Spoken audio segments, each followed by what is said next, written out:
आज ब्राह्मण ने कहा महाराज इतना बड़ा पाप किया कि सोते ही अपने परिवार को मार दिया। किसके कहने पर? बोले एक वेश्या के कहने पर। और जीवन में मैं आपको आगे समझाऊंगा, अभी तो आज थोड़ी थोड़ी कथाएं बता रही हो। जीवन में जैसा कर्म करेंगे वैसा फल पाएंगे। दुख आए परेशानी आए जा मत सोचियो भगवान तो हमें ही दे रहा है। भगवान ना दुख देते ना सुख देते।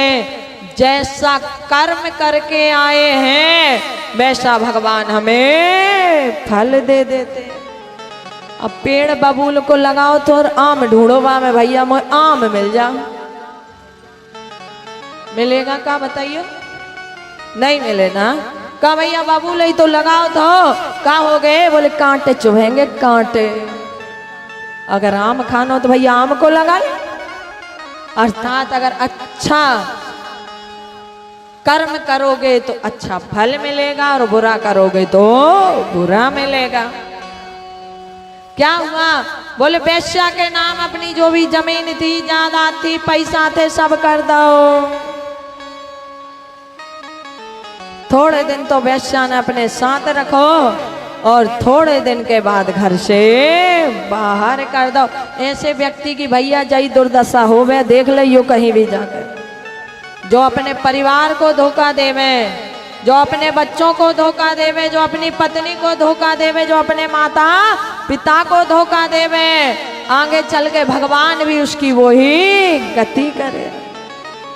ऐसों को कभी कल्याण नहीं होता। इसलिए तो मैं बार बार कहूँ ये उल्टे सीधे चक्रों में अपने जीवन को खराब नहीं करना।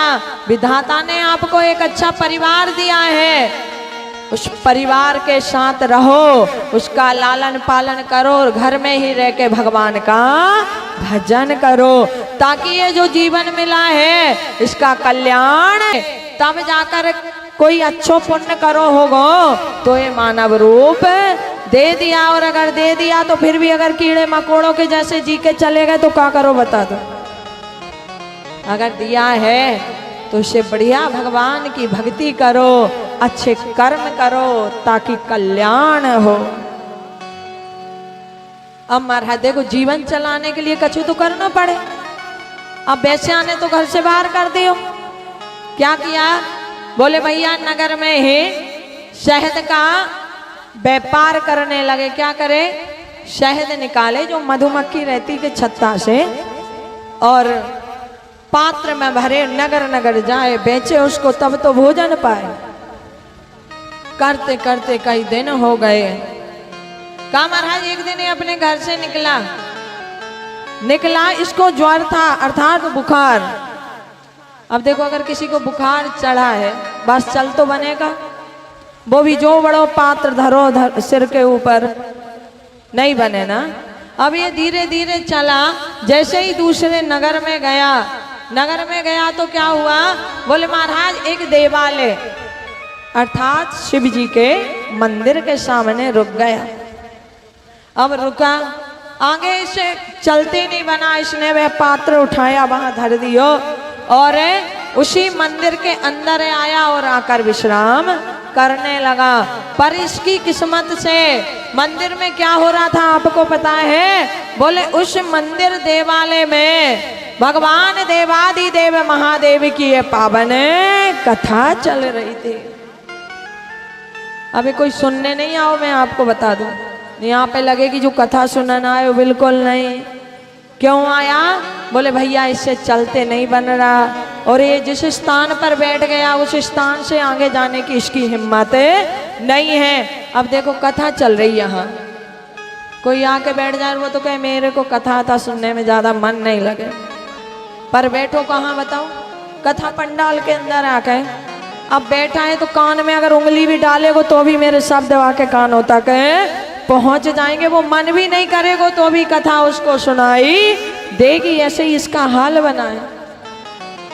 मंदिर में पड़े पड़े मेरे देवादिदेव महादेव की यह पावन कथा इसके कानों में जा रही है। का महाराज कथा श्रवण करते करते इसके प्राण निकल गए। अब देखना भगवान शंकर की इस कथा का प्रताप देखो। क्या हुआ? बोले कथा सुनते सुनते प्राण निकले, शरीर त्यागा। तो यहाँ यम के दूत आए, तो यम के दूतों को भगवान शंकर के गणों ने आके भगा दिया। शिवगण क्या कह रहे हैं? बोले इसको लेकर तो हम जाएंगे, क्योंकि शिव ने हमें भेजा है। दूत हट गए क्योंकि शिवगण थे। कहा महाराज अभी इसको लेकर गए कहाँ? कैलाश। कैलाश लेकर गए और वहां खुद शिव ने इसका स्वागत किया। मन में विचार करो भैया, महापापी कैसे पहुंच गया कैलाश? भगवान से अन्य गणों ने पूछा प्रभु ये बताइए, अरे ये महापापी जिसने इतने बुरे कर्म करे, परिवार को समाप्त कर दिया, और ये आपके धाम कैसे आ गया? भगवान शिव ने कहा गणों, इसने मेरी पावन कथा श्रवण करते करते प्राण तजे हैं, और जो मेरी कथा सुनते सुनते अपने प्राण को त्याग दे वो कहीं नहीं जाएगा, सीधा शिवलोक आएगा। और शिव ने कहा उसे मुख गण बनाया। अब बताओ कोई, अब हम साधारण सुन रहे तो हमारे उम्मीद है कि नहीं? बताओ भोले बाबा कृपा करेंगे। कौन कौन उम्मीद लगा के बैठो भैया, हमें भगवान शंकर जरूर कृपा करेंगे, मुक्ति देंगे। क्योंकि मैं एक बात और बताऊं, कथा तो मैं आपको सुना रही, आप बहुत सारे लोग आएंगे भी, श्रवण भी करेंगे,